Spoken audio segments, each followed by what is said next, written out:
Peace and blessings, family. It's me, Coach 67 Sports TV.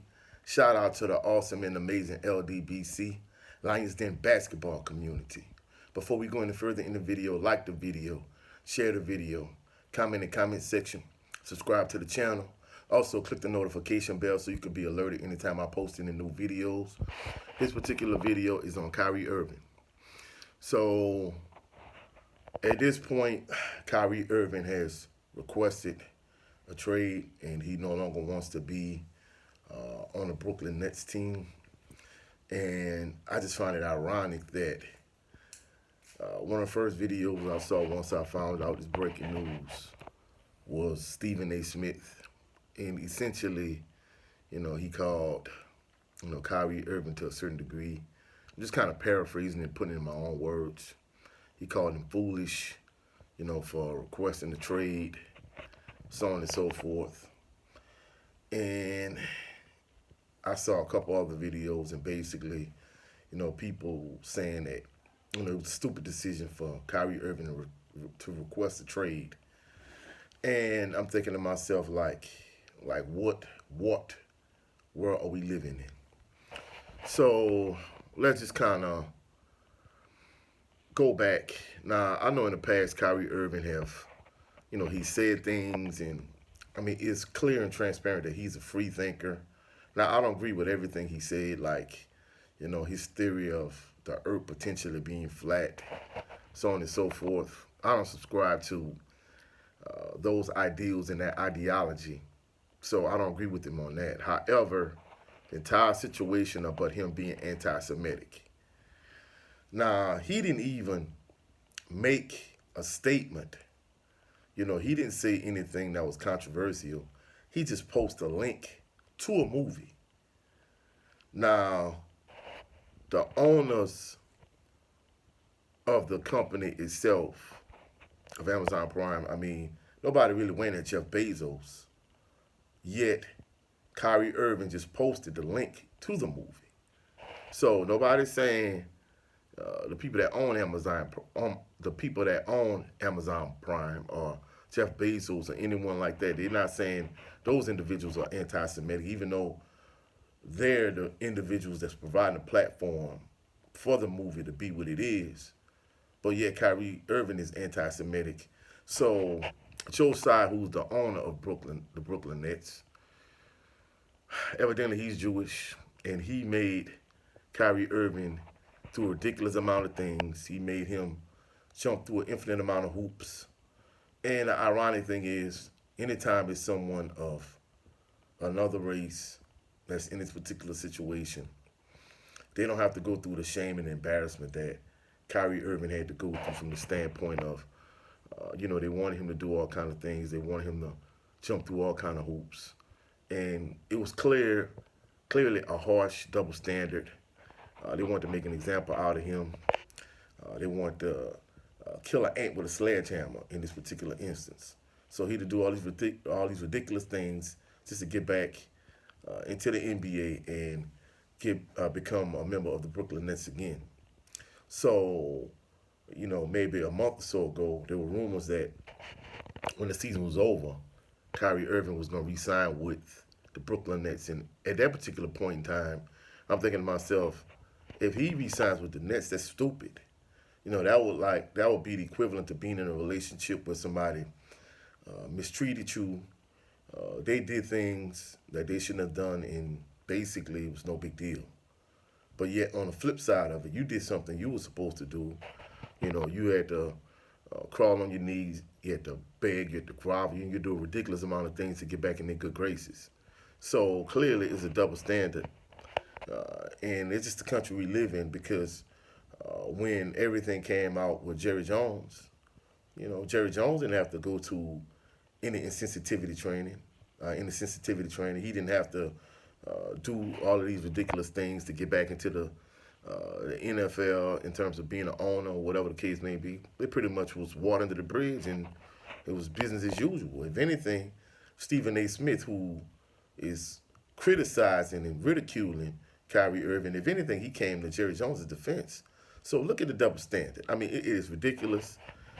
It's the highest level of hypocrisy I've ever seen. So now there's speculation that Kyrie Irving could potentially be traded to the Lakers, which I really don't see. Because first and foremost, when Anthony Davis was traded from my Pelicans to the Lakers, gave up a lot of assets to get Anthony Davis, and basically the draft picks that they have for the future. The Lakers are trying to hold on to those draft picks just in case, things, don't go the way they anticipate, and they not a good franchise. They don't want to end up in a situation where, they're giving up lottery picks, in 2027, 2029. So they're trying to hold on to those particular picks. Now, in addition to that, those two picks, the Lakers really don't have any tradable assets. They no longer have Taylor Horton Tucker. They have Anthony Davis, who's brittle and injury prone at this point. Russell Westbrook, I mean, he is ridiculous. Even though his contract is expiring, he has a huge price tag. I think his contract. I think he's owed like what $44 million for the rest of the season if they did acquire Russell Westbrook for Kyrie Irving in this particular trade, just to make the money match. Because the NBA is unlike the NFL. If in the NFL, if you want to make a trade for a player, you can make a trade for a player, draft picks, whatever the case may be. But however, in the NBA, the money has to match dollar for dollar within a certain amount. So I think Kyrie Irving, I think he has 36 million remaining on his contract, if I'm not mistaken. I think Russell Westbrook has like 44. So the Brooklyn Nets would have to throw in another player to make the money match. And in addition to that, I'm almost certain that the Brooklyn Nets will want both of those draft picks in return for giving up Kyrie Irving. And at this point, I think Russell Westbrook has value, but I don't think he's a good fit for the Brooklyn Nets. And in addition to that, the history with him and Kevin Durant, I'm almost certain that KD would want him anyway. So if they did acquire Russell Westbrook, would they just buy him out and let him go to whatever team he would like to go to? So I don't see that particular scenario playing out. And in addition to that, I don't see any team that really could use Kyrie Irving that's willing to give up anything of value. Now, I know the Miami Heat in a situation where the team really, is underachieving. But what tradable assets do they have to get Kyrie Irving? I mean, really outside of Bam and Jimmy Butler, I mean, I don't see what the Miami Heat really has to offer. And I mean, you have some of these other teams. I mean, essentially at this point, if you're not a championship contending team, there's no reason for you to trade for Kyrie Irving. I mean, clearly he is an excellent player. He's an excellent talent. I I haven't agreed with everything he's done, but some of the things that he's been getting ridiculed and backlash for, like not getting vaccinated, or the entire situation with him being anti-Semitic and him having to jump through an infinite amount of hoops to get back in the good graces of Joe Tsai and the NBA.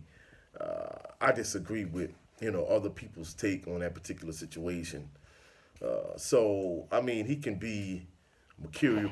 He could be mercurial, or he could be odd or different, weird in some instances. According to other people's take, but in terms of the vaccination stance, I mean, a lot of people has taken that stance. They refuse to get vaccinated, so I don't understand what the big deal about that was. I mean, I know it caused him to miss time, but that in itself. Now, if you say that he's often injured, and he's taking time away from the team for different scenarios and situations, I can see that aspect of it as a coach, because I always refer to the famous Bill Parcells line.